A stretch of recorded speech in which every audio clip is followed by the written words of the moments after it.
Hi everyone, my name is Coach Fenton. Hi, my name is Coach Della Rocha. The purpose of the video that we're sharing with you now is to give you a brief overview of what our physical education swimming unit is going to look like during this pandemic that we're in.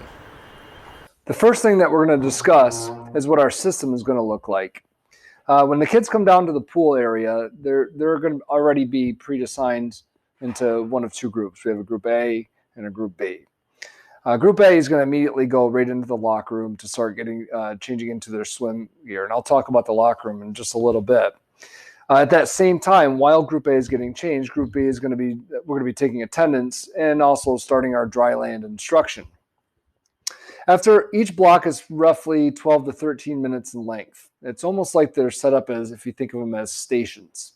All right, once Group A exits the locker room, all of the people in both locker rooms have exited. They're going to immediately go into shallow end for instruction. And during instruction, we have a PE teacher, we have the aquatics director, and there's also going to be a couple of lifeguards on deck as well, monitoring. So safety is going to be our utmost priority. So Group A goes into the shallow end for instruction, and that is when Group B is going to enter the locker room to get changed. And once that block is up, Group A transitions to the deep end. Group B enters the shallow end, and they're kind of following them along every 12 to 13 minutes or so. And then the class would finish with Group A getting their dry land instruction, taking their attendance, while Group B is finishing up in the locker room. And again, each block is roughly 12 to 13 minutes in length. Some of the safety measures that we want to talk about, we're going to kind of dive right into that locker room. In the locker room, we have a couple of different pieces of tape marked. We have some pieces of red and blue. And red would be, for example, Group A.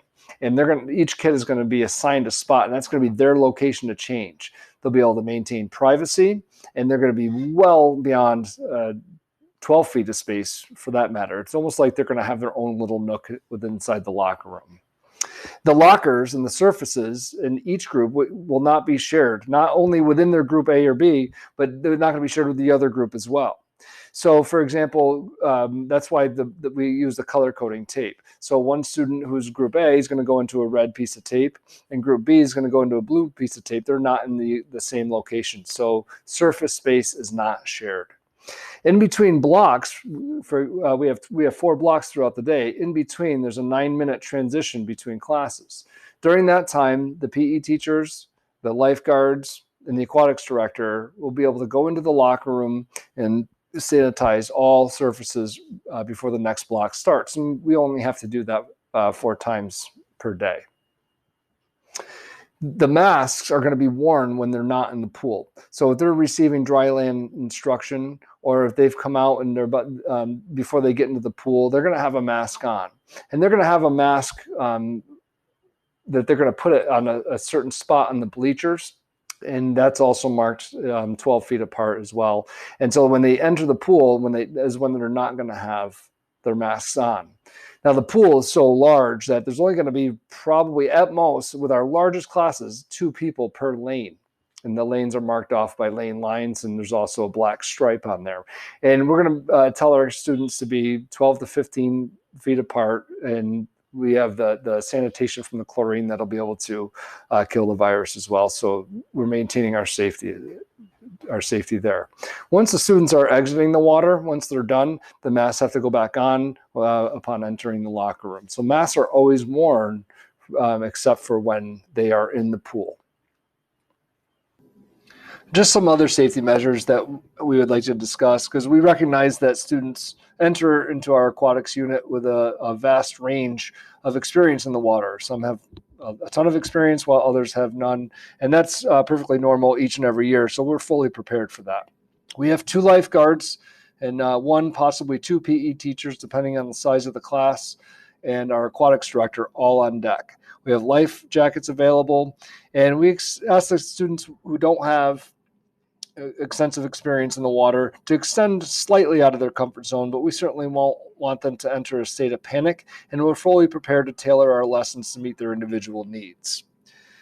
What we're going to be learning is we've broken up our unit into 2 major categories. The first half of the unit discusses water safety, and rescue techniques, and applying situational awareness of how they could identify and how to proceed of rescuing somebody. And then we also get into the skill base of how to do the front crawl, which is basically your basic freestyle technique, and then the back crawl as well. And finally, what they need to bring to PE class on swim days is a bathing suit, a towel, a plastic bag or a drawstring bag or something to transport their swim stuff to and from school each and every day. And it's optional if they want to wear a swim shirt and goggles. They are also common as well. Thank you again all for taking the time to view this video. If you have any questions about anything that was discussed here in this tutorial, please don't hesitate to reach out to your child's physical education teacher or even to the building principal if you've got questions or concerns about the unit. Thank you again, and for your continued support throughout everything that this year has brought us, and we really enjoy working with your students.